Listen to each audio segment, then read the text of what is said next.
السلام عليكم دار قوم مؤمنين أتاكم ما توعدون غدا مؤجلون وإنا إن شاء الله بكم لاحقون السلام عليكم دار قوم مؤمنين أتاكم ما توعدون غدا مؤجلون وإنا إن شاء الله بكم لاحقون وامار হুদের সাথীরা তোমাদের উপরে আল্লাহ শান্তি বর্ষিত করুক। আল্লাহর ওয়াদাগুলা তোমরা পুরাপুরি পেয়েছো। আল্লাহ পাকের ওয়াদাগুলা তোমরা স্বচক্ষে দেখেছো। অচিরে আমি নবী তোমাদের সঙ্গে মিলিত হয়ে যাব। আল্লাহর ওয়াদাগুলা আমি নবী সেদিন পেয়ে যাব। তোমরা যেইভাবে উহুদের প্রান্তে ঘুমায় আছো, আল্লাহ পাকের কাছে আমি নবী মিলিত হয়ে যাব। আমি নবী আল্লাহর ওয়াদাগুলা স্বচক্ষে দেখব। ইন্তেকালের 10 দিন পূর্বে উহুদের প্রান্তে গিয়ে নবীজি কাঁদলেন। 10 দিন পরেই নবীজিকে যিনি কবুল করে নিলেন তিনি কে? হায়াতুন নবী, যে নবী সাল্লাল্লাহু আলাইহি ওয়াসাল্লাম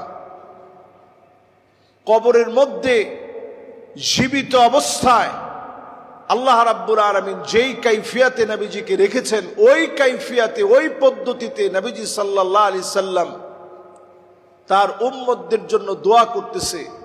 হামিদুল্লাহ, যখন আপনি ভালো একটা আমল করেন নবীজি খুশি হয়ে আল্লাহর কাছে প্রশংসা করে। সুবহানাল্লাহ।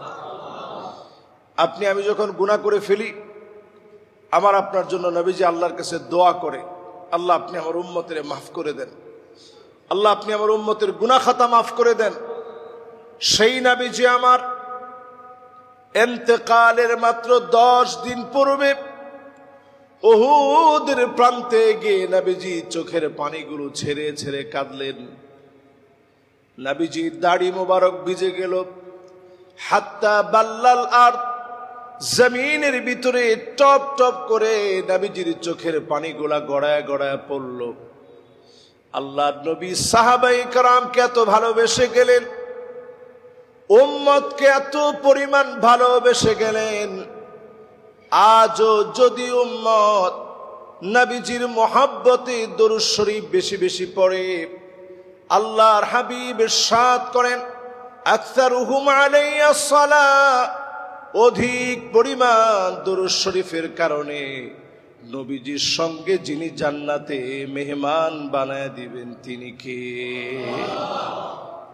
নবীজির সঙ্গে যারা মিলিত হতে চাই, আল্লাহকে চেনার পরে নবীজিকে যদি মহাব্বত করি, নবীজির আদর্শ অনুকরণ করি, যদি দরুদ শরীফের আমল বেশি বেশি করতে পারেন, নবীজির সঙ্গে আল্লাহ রাব্বুল আলামিন আল্লাহর জান্নাতে মিলিত করে দিবেন। সুবহানাল্লাহ।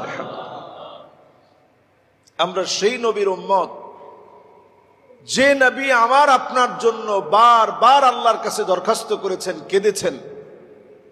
বড় আফসোস আর পরিতাপের বিষয়, রাজনৈতিক বিভিন্ন প্রেক্ষাপট কেন্দ্র করে অনেক সময় পূজা আসলেই বহু মুসলমানের মুসলমানিত্ব নষ্ট হয়ে যায়। পূজা আসলেই বহু মুসলমান তাদের ঈমান হারিয়ে ফেলে। এরকম দৃষ্টান্ত আপনাদের চোখে পড়ছে কিনা?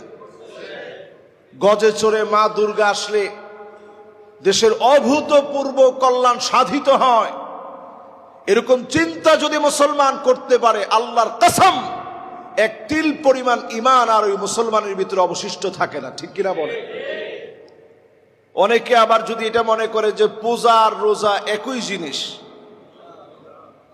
আমাদের রোজা তাদের পূজা, খবরদার, কথা বলার সময় খুব সাবধানে কথা বলা উচিত। আমি দূর থেকে এই ভিডিওগুলো দেখে অবাক হয়ে গেলাম। 5% অমুসলিমকে খুশি করার জন্যে মুসলমানদের এই দেশে এই জাতীয় কথন, এই জাতীয় কথোপকথন, এই জাতীয় আচরণ সত্যি আমাদের জন্য লজ্জাজনক। আমরা হিন্দু, মুসলিম, খ্রিস্টান সহ যারা এই দেশে বসবাস করি, বৌদ্ধরা সহ যারা আমরা বসবাস করি, আমাদের মধ্যে সম্প্রীতি থাকবে, ভালোবাসা থাকবে। তাই বলে নবীজির উম্মত আল্লাহর গোলাম হওয়ার বিষয়টি মুসলমান ভুলে যেতে পারে না। পূজা আর রোজা এক জিনিস নয়। পূজা আর রোজা কোনোদিন এক সমান হতে পারে না। আমরা মুদ্রার এপিট ওপিট হতে পারি না। আমরা মুসলিম, আমরা সেই সে জাতি।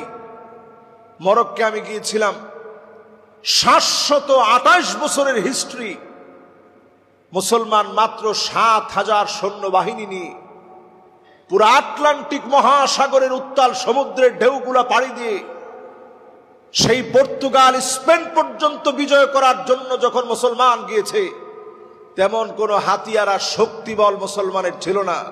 ছিল ইমানি লা ইলাহা ইল্লাল্লাহ শক্তিবল। বলেন আল্লাহু আকবার।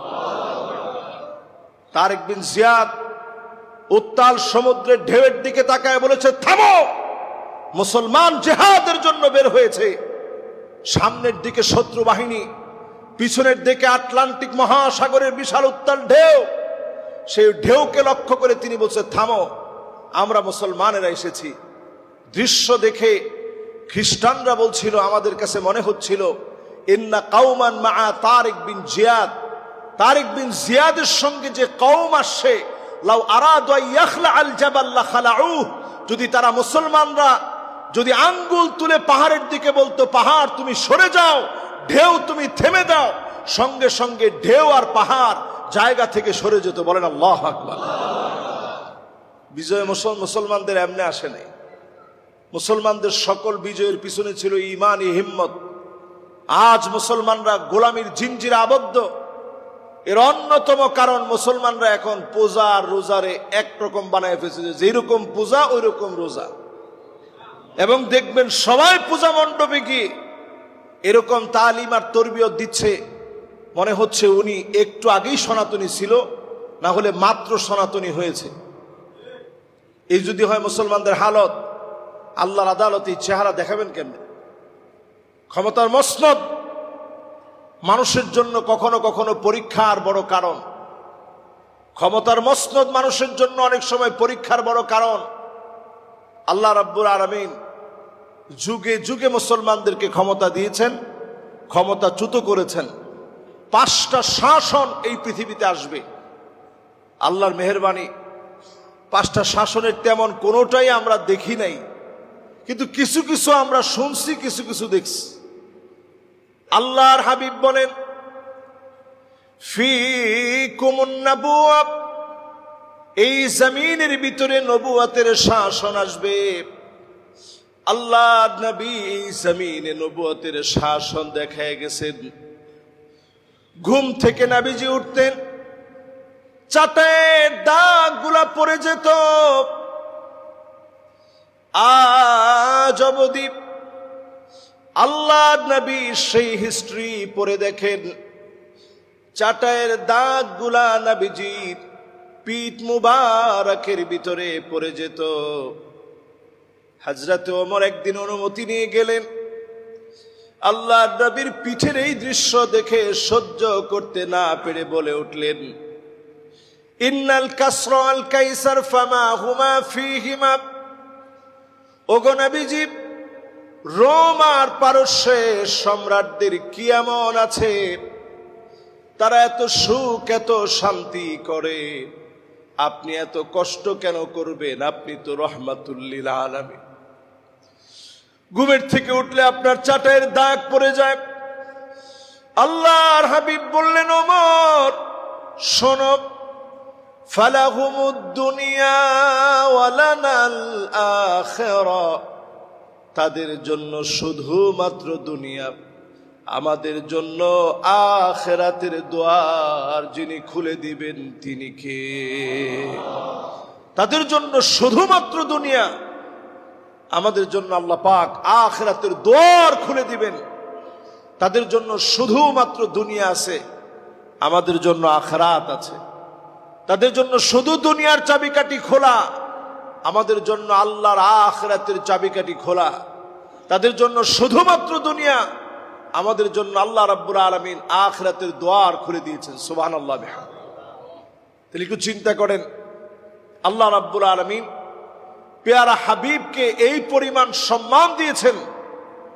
রোম পারস্যের সম্রাটদেরকে আল্লাহ রাব্বুল আলামিন শুধু দুনিয়া দিয়েছেন, নবীজিকে আল্লাহ রাব্বুল আলামিন দুনিয়া আখিরাতের বাদশাহী দান করছেন। আল্লাহু আকবার।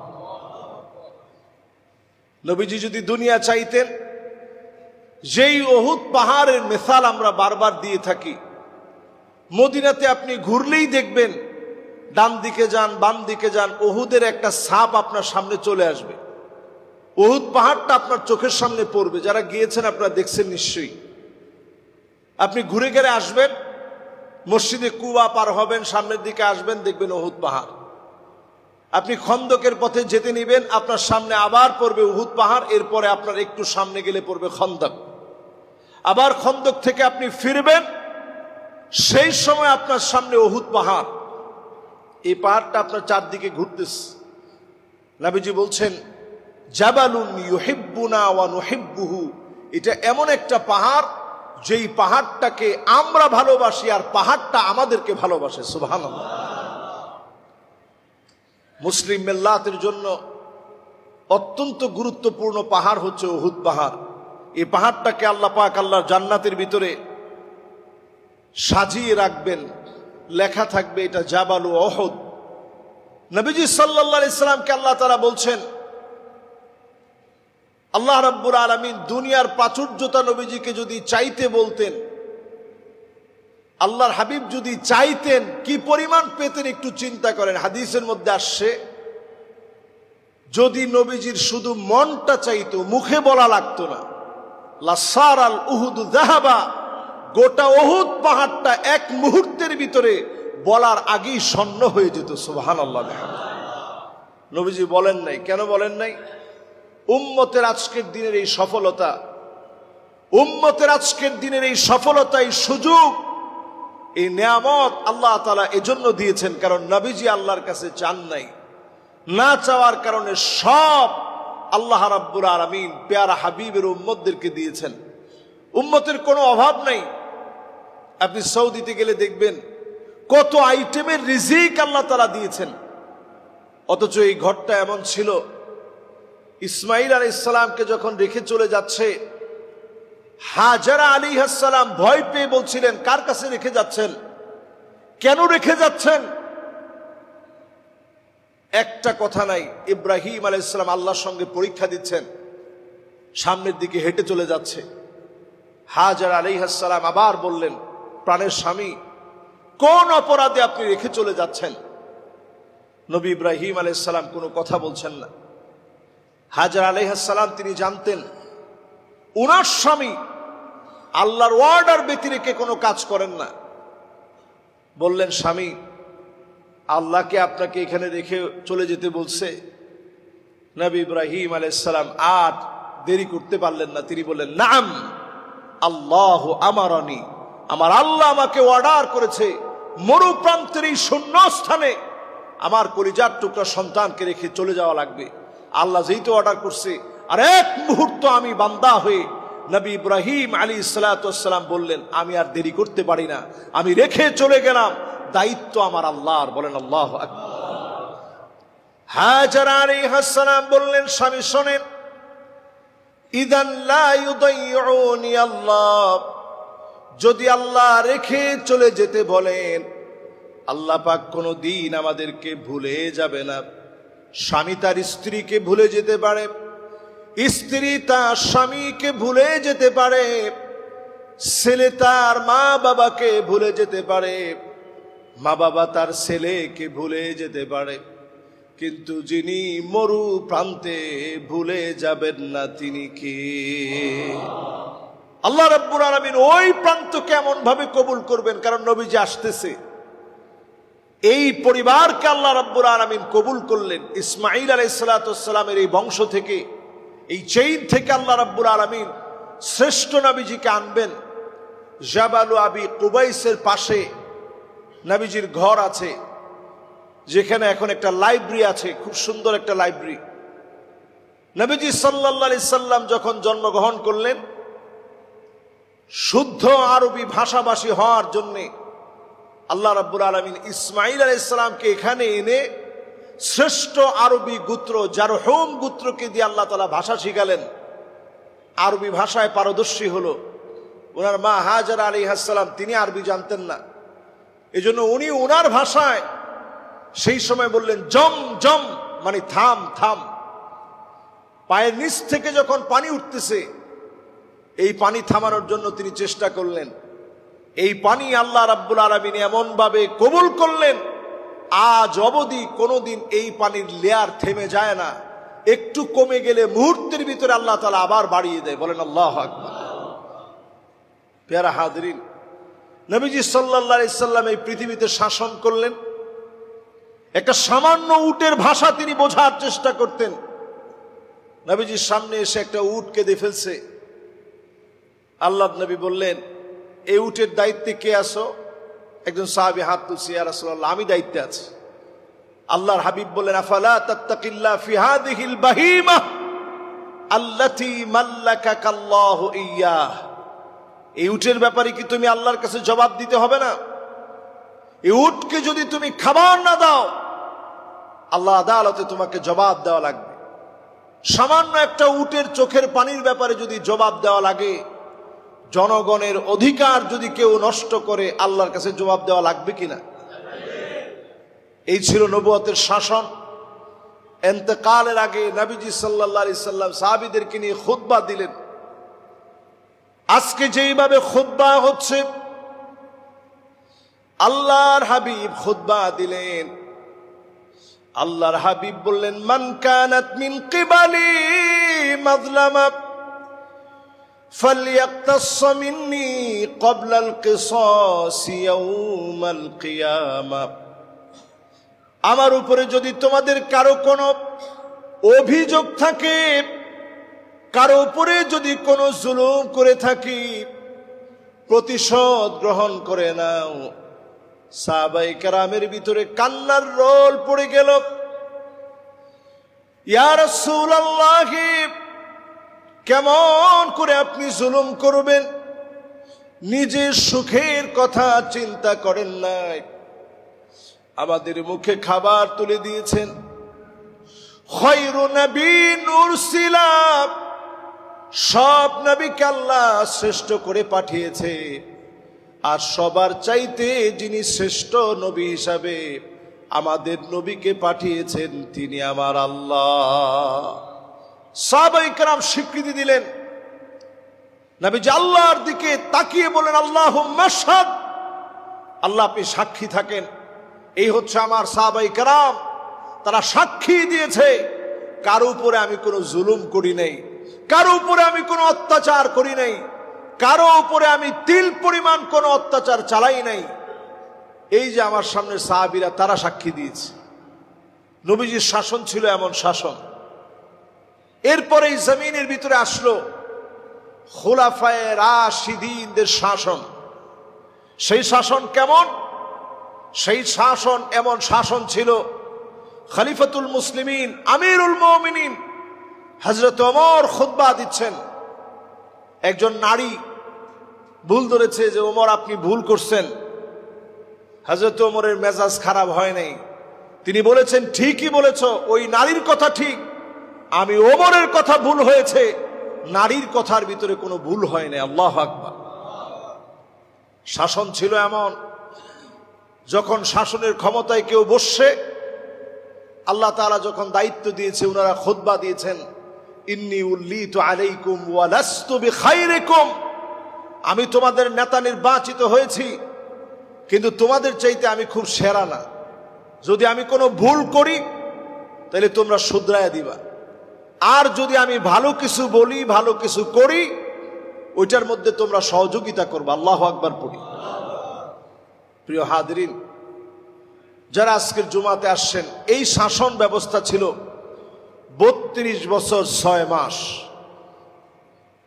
পৃথিবীর ভিতরে এরপর একটা শাসন আসবে। নবীজি বললেন,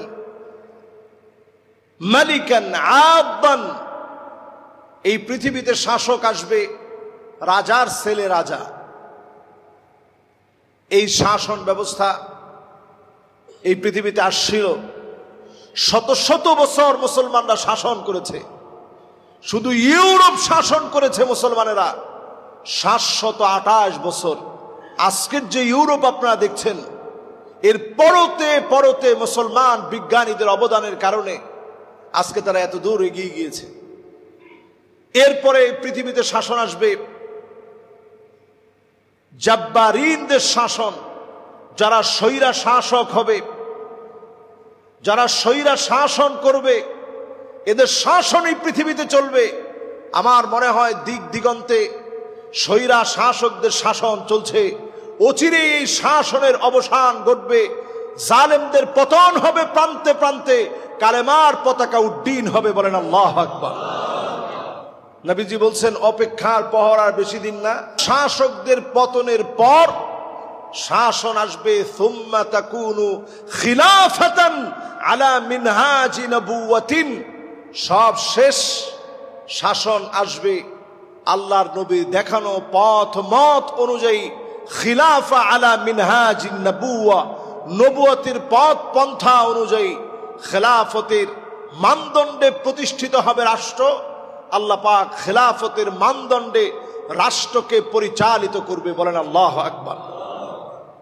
সারা দুনিয়া এখন সেই অপেক্ষায় আছে, সারা দুনিয়া এখন সেই দিকে তাকিয়ে আছে যে পৃথিবীতে কিছু ব্যতিক্রম মানুষকে দিয়ে জমিনে আল্লাহর দিন কায়েম করাবে, জমিনে আল্লাহর দিন কায়েম হবে। এই জমিনটা আল্লাহর ওয়ার্ডারে এই জমিন চলবে। আপনি আমি যদি নিজেকে ব্যতিক্রম বানাতে পারি, আজকে থেকে যদি একটু ব্যতিক্রম হই, নবীজির সুন্নাহ যদি আমার জীবনের আদর্শ হয়, নবীজির সুন্নাহগুলো যদি আমার জীবনে একটু নাড়া দেয়, আমাকে যদি ভালোবাসায় সিক্ত করে, তাহলে আপনি বুঝে নিবেন এই জুমার আলোচনা আপনার আমার জন্য কল্যাণকর হয়েছে। একটা সুন্নত মানেন, আজকের পর থেকে একটা আমল করেন, মিসওয়াকটা সাথে রাখেন, মিসওয়াকটা সাথে নিয়ে আপনি সালাত আদায় করেন।